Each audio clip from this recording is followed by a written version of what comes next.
వరద తాకిడి గుడిని తాకకుండా గుడికి ఎలాంటి డ్యామేజ్ కాకుండా ఈ రాయి కాపాడిందని అప్పటి నుండి ఈ రాయికి భీమశిల అని పేరు పెట్టి పూజలు అయితే చేస్తున్నారు. గుర్రాలకైతే వాటర్ తాపిస్తున్నారు. మధ్య మధ్యలో గుర్రాల కోసం ఇలా తొట్టిలు ఏర్పాటు చేసి నీళ్ళు. హలో ఫ్రెండ్స్, ఇప్పుడే కేదార్నాథ్ యాత్రకు బయలుదేరాము. వచ్చేసి సోన్ప్రయాగ్ దగ్గర ఉన్నాము. ఇక్కడ నుండి గౌరీకుండ దగ్గరికి వెళ్ళాలి. గౌరీకుండ నుంచి డైరెక్ట్ కేదార్నాథ్ యాత్ర. ఫ్రెండ్స్, సోన్ప్రయాగ్ నుండి బయలుదేరి కొంత దూరం వెళ్ళిన తర్వాత ఇక్కడైతే మనం రిజిస్ట్రేషన్ చేయించుకోవాలి. మనకి రిషికేష్లో ఇచ్చారు కదా ట్యాగ్లు, అవి వాళ్ళకి ఇస్తే ఇక్కడ స్కాన్ చేసుకుని మళ్ళీ మనకి ఇచ్చేస్తున్నారు రిటర్న్. ఒకసారి చూడండి ఫ్రెండ్స్. రిజిస్ట్రేషన్ చేయించుకొని కొంత దూరం వెళ్తే మనకి మార్గ మధ్యంలో ఇలా మందాకిని నది కనిపిస్తుంది. ఫ్రెండ్స్, పూర్తి వీడియోలోకి వెళ్ళబోయే ముందు మీ అందరికీ చిన్న రిక్వెస్ట్, వీడియోని స్కిప్ చేయకుండా చివరి వరకు చూడండి. ఎందుకంటే ఎక్కడ బోరు కొట్టకుండా నాకు కనిపించిన ప్రతి దృశ్యాన్ని కెమెరాలో బంధించి మీకు చూపిస్తున్నాను. ఎన్నో అద్భుతమైన దృశ్యాలు మీ కంటికి చూపించాలనే ఉద్దేశంతో నేనైతే ఎక్కడ కట్ చేయలేదు వీడియోని. అందుకే వీడియో కొంచెం లెంత్ ఎక్కువగా ఉంటుంది. దయచేసి ఎవరు స్కిప్ చేయకుండా చివరి వరకు చూడండి. అలాగే మన ఛానల్ని సబ్స్క్రైబ్ చేసుకొని పక్కనే ఉన్న బెల్ ఐకాన్ క్లిక్ చేసి సపోర్ట్ చేయండి ఫ్రెండ్స్. మనం ఇక్కడికి వచ్చాము. ఇక్కడ నుండి అయితే కన్నకొండ వరకు మనం వెహికల్లో వెళ్తున్నాము. ఒకసారి చూడండి. సోన్ప్రయాగ్ నుండి ఇక్కడ వరకు వ్యాన్ అయితే వచ్చింది. ఇక్కడ నుండి మనం నడుచుకుంటూ వెళ్ళాలన్నమాట. కొంచెం ముందుకెళ్ళి గుర్రాలు ఎక్కదాం అనుకుంటున్నాం.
కేదార్నాథ్కి వెళ్ళే దారిలో రాంబడి అనే గ్రామం ఒకటి ఉండేది.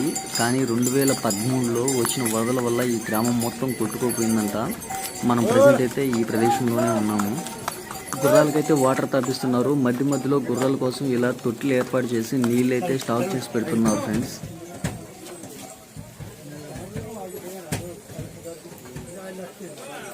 ఇక్కడ నుండి కేదార్నాథ్ అయితే 7 కిలోమీటర్స్ అయితే ఉంది. మనమైతే ప్రజెంట్ చాలా వరకు వచ్చేసాము. ఇంక 7 కిలోమీటర్సే. ఎప్పుడు వెళ్తామని అనిపిస్తుంది. హలో ఫ్రెండ్స్, చూడండి ఒకసారి ఇక్కడ అందరూ గుర్రాలను షాపింగ్ అయిపోతున్నాయి. ఇక్కడ రూట్ బాగలేదంట. ఇక్కడ నుండి ఒక 1/2 కిలోమీటర్ అయితే నడవాలని చెప్పారు. ఇదో గుర్రాలను ఇక్కడ ఆపేశారు. ఒక 1/2 కిలోమీటర్ అయితే మనం నడిచి వెళ్ళాలి. అదో కనిపిస్తుంది కదా, అక్కడ వరకు నడిచి వెళ్ళాలి. ఇక్కడ రూట్ అయితే బాగా హైలో ఉంది, చాలా డేంజర్గా ఉంది. అందువల్ల ఇక్కడ నుంచి అక్కడ వరకు మనం నడిచి వెళ్తే మళ్ళీ అక్కడికి వచ్చి గుర్రాలు పికప్ చేసుకుంటాయి మనల్ని. ఒకసారి చూడండి.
హలో ఫ్రెండ్స్, మనమైతే ఉదయం 11 గంటలకు గుర్రాలు ఎక్కాము. ఇక్కడికి వచ్చేసరికి టైం 3 అయిపోయింది.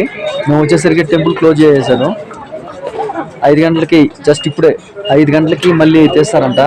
దానివల్ల మళ్ళీ మేము రిటర్న్ వెళ్ళలేకపోతున్నాము. నైట్ ఇక్కడ స్టే చేస్తున్నాము. మేము ముందే షాప్ చూడండి, ఇది వచ్చేసి 1200 నైట్కి. మనిషికి 200, మొత్తం 6 1200. నైట్ షెల్టర్ ఇక్కడే మాది. మేము వెళ్ళి దర్శనం చేసుకుని వచ్చేసి నైట్ ఇక్కడ ఉండి తెల్లారితే మేము కొండ దిగేస్తాము. మళ్ళీ గుర్రాల మీద ఎక్కేసి వెళ్ళిపోతాము. ఒకసారి చూడండి ఫ్రెండ్స్, ప్రజెంట్ కేదార్నాథ్లో ఉన్నాం. మనం టెంపుల్ దగ్గరికి వెళ్ళాలంటే అక్కడ కనిపిస్తుంది కదా మంచు, దగ్గర ఆ మంచు దగ్గరికి వెళ్ళాలన్నమాట. ఒకసారి రండి, అందరికి చూపిస్తాను.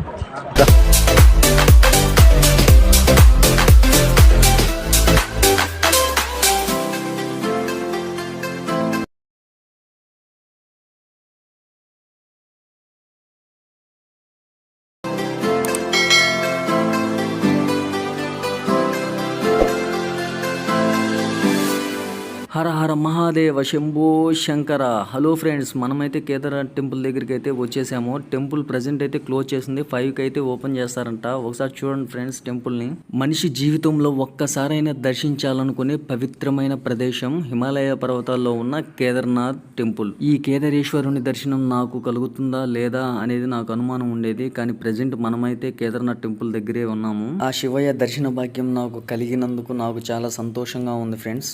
మీరు కూడా సమయం దొరికినప్పుడు ఆ కేదారేశ్వరుని దర్శించుకోండి. అలాగే ఆ స్వామివారి ఆశీస్సులు మీకు ఉండాలని కోరుకుంటున్నా. ఫ్రెండ్స్, మనమైతే టెంపుల్ వెనక వైపుకి అయితే వెళ్తున్నాము. వెనక వైపుకి ఎందుకు వెళ్తున్నామంటే ఈ టెంపుల్ వెనక వైపు అద్భుతమైన దృశ్యం ఒకటి ఉంది. అదేంటో మీకు చూపిస్తాను రండి ఫ్రెండ్స్.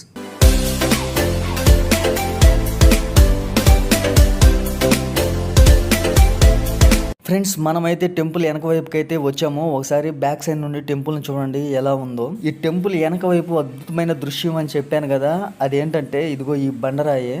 ఈ రాయిని భీమశిల అని పిలుస్తారు. ఈ రాయికి పూజలు కూడా చేస్తుంటారనమాట. ఎందుకంటే 2013లో కేదార్నాథ్లో వచ్చిన వరదల గురించి ప్రతి ఒక్కరికి తెలిసే ఉంటుంది. ఆ వరదలు ఎక్కడో కొండల నుండి వచ్చిన ఈ రాయి ఖచ్చితంగా గుడి దగ్గరకు అయితే వచ్చి వెనక వైపు ఆగిపోయింది.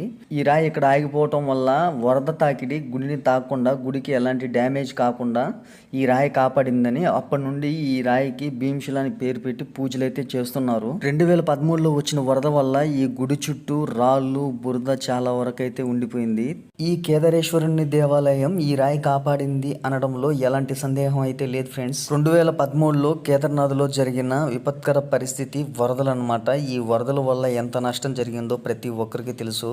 అలాంటి విపత్కర పరిస్థితి ఇంకా ఎప్పటికీ రాకూడదని మనస్ఫూర్తిగా ఆ కేదారేశ్వరుని అయితే ప్రార్థిస్తున్నాను ఫ్రెండ్స్. ఇక్కడ చిన్న చిన్న రాళ్ళు ఒకదాని మీద ఒకటి పేర్చున్నారు కదా, ఇవి ఎందుకు పేర్చారంటే మనం మనసులో అనుకుని ఏదైనా కోరిక కోరుకుంటే నెరవేరుతుందనేది ఇక్కడ భక్తుల విశ్వాసం. టెంపుల్ వెనక వైపు ఈ భీమశిలే కాకుండా ఇక్కడ నుండి ఇంకొంత దూరం వెళ్తే మాత్రం మనకి ఇంకొక అద్భుతమైన ప్రదేశం అయితే దర్శనమిస్తుంది. అదేంటో చూపిస్తా రాండి ఫ్రెండ్స్.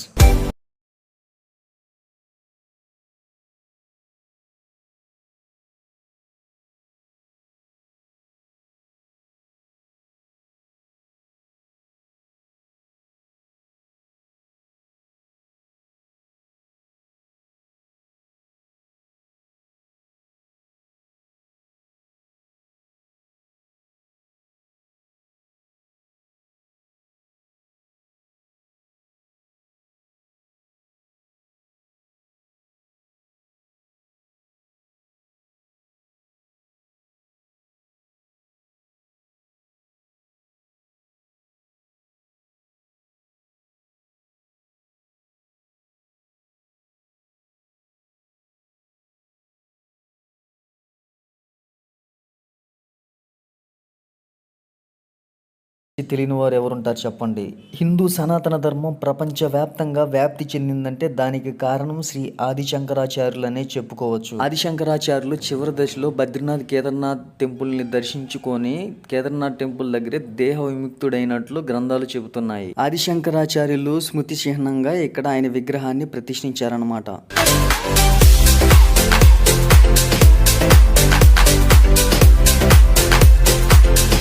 హలో ఫ్రెండ్స్, వీడియో ఎంతటితో పూర్తయింది. ఈ వీడియో కనుక మీకు నచ్చినట్లయితే ఒక లైక్ చేయండి, షేర్ చేయండి.